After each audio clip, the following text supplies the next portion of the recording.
Hello my beautiful viewers on my channel, James Higgins Open World, and Happy New Year. Well, it's the 1st of January 2022 and this is the first episode of Beyond the Known World, Stories of Angel Encounters, so please enjoy. Just 1 second, I'll tell you a bit more about angels and stuff. The computer will read it and we'll get going with the first story. 1 second.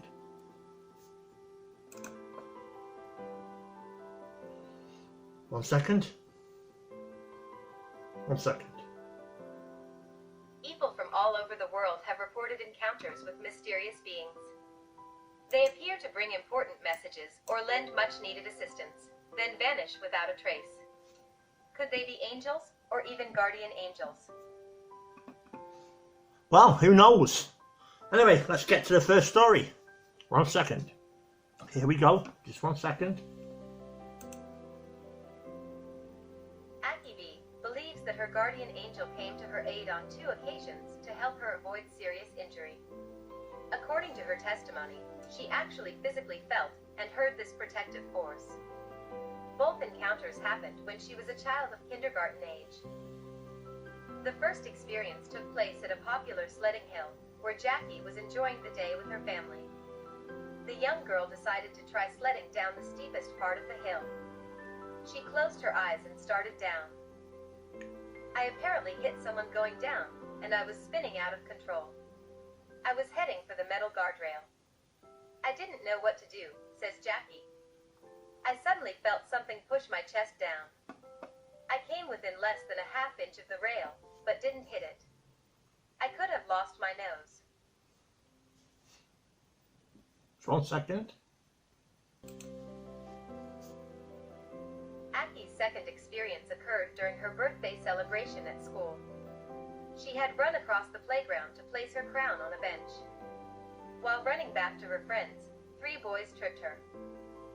The playground was filled with metal objects and wood chips. Jackie went flying, and something hit her just below the eye. But I felt something pull me back when I fell, Jackie says. The teachers said that they saw me sort of fly forward then fly back at the same time. As they hurried me to the nurse's office, I heard an unfamiliar voice keep telling me, "Don't worry. I'm here. God doesn't want anything to happen to this baby." Wow, hey, that's the first story here on the first episode of Beyond the Known World. Hope you enjoyed that. The second story is coming up in a minute. Just 1 second.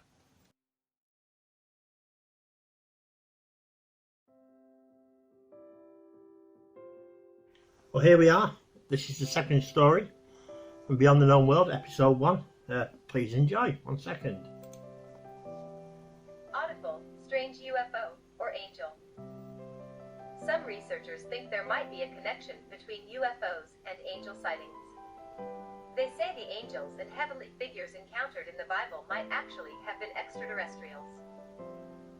After his experience in the 1980s with the most beautiful thing he ever saw, Louis L. might agree with that assessment. It was a Saturday morning in Mariposa, California, and Louis had to work that day. The air was fresh from a cool rain the night before, and the morning sky was bright with a few scattered clouds.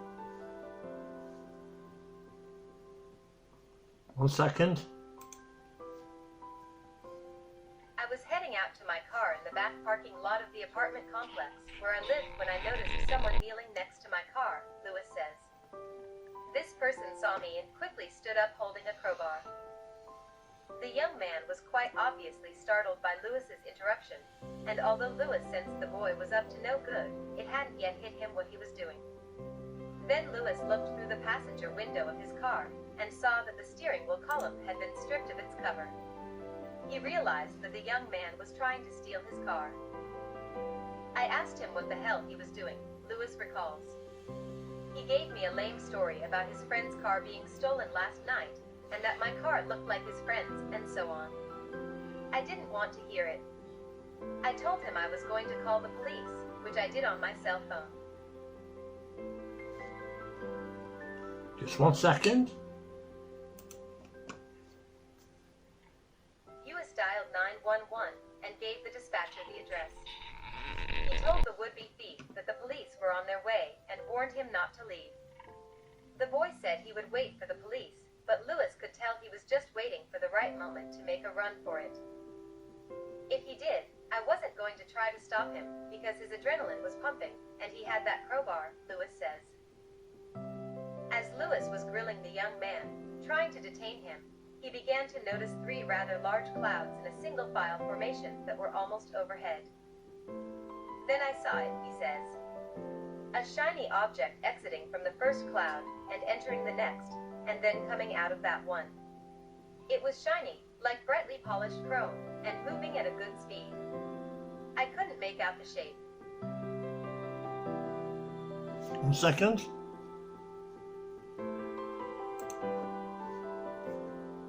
Why this time, Lewis was so distracted by the UFO that the pump saw his chance and took off. That's when the object entered the last cloud. From there it was nothing but open sky. When it emerged, my life changed, Lewis says. There against the richness of the blue sky was a silvery shape that seemed to have arms and legs. It was so beautiful to look at. At the same time, it had the appearance of metal. It looked like some kind of ship with a strange design. The best way I can describe it is it looked like silverware in the design of the stickman children draw. It was huge, moving fast, and made no noise. As it sailed overhead, some of the limbs would move up and down, giving the impression of being alive, a living entity. It made a couple of rolls, reflecting the sun in every direction, just beautiful. Oh my God, beautiful. Just 1 second. As it started to fade away from my view, I found myself short of breath, and with tears running down my cheeks. It had that much of an effect on me. I began thinking maybe that's what an angel looks like. Maybe not. There you go. That's story 2. Here on my channel, James Higgins Open World, in this episode, Beyond the Known World, episode 1, Stories of Angel Encounters. 1 second.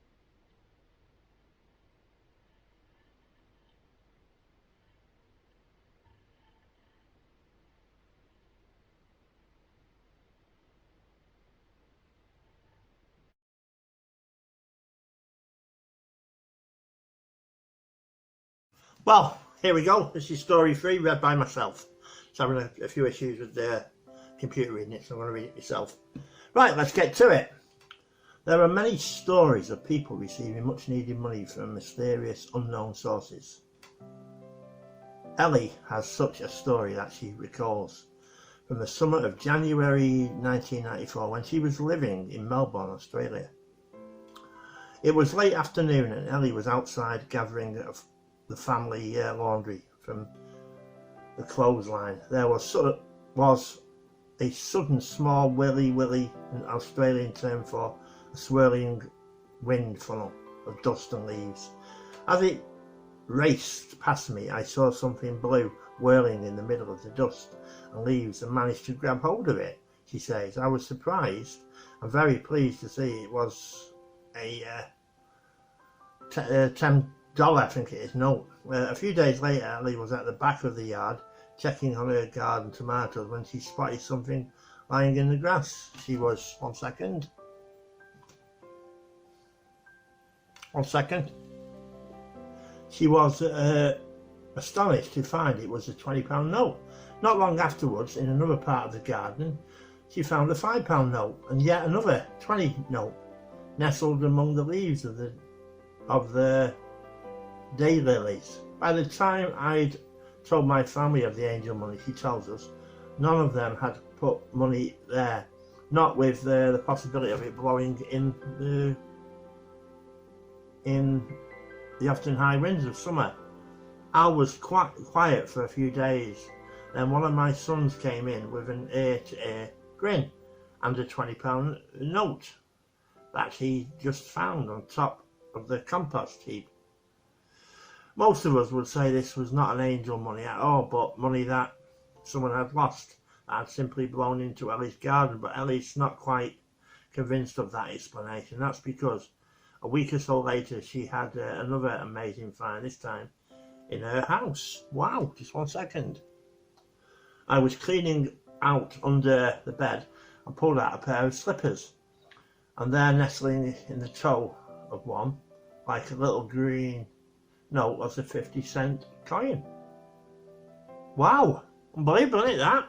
Hey, that is unbelievable, isn't it? Amazing story, that one. Just goes to show angels are there, if you believe. That's my opinion. I believe in angels. Anyway, that's episode 1 done and dusted. Hope you enjoyed it. Episode 2 will be out in 2 weeks' time. It's about hitchhikers, 3 stories about hitchhikers. So I hope you've enjoyed this episode, first episode of Beyond the Known World on New Year's Day, and have a happy New Year to you all. Thank you very much.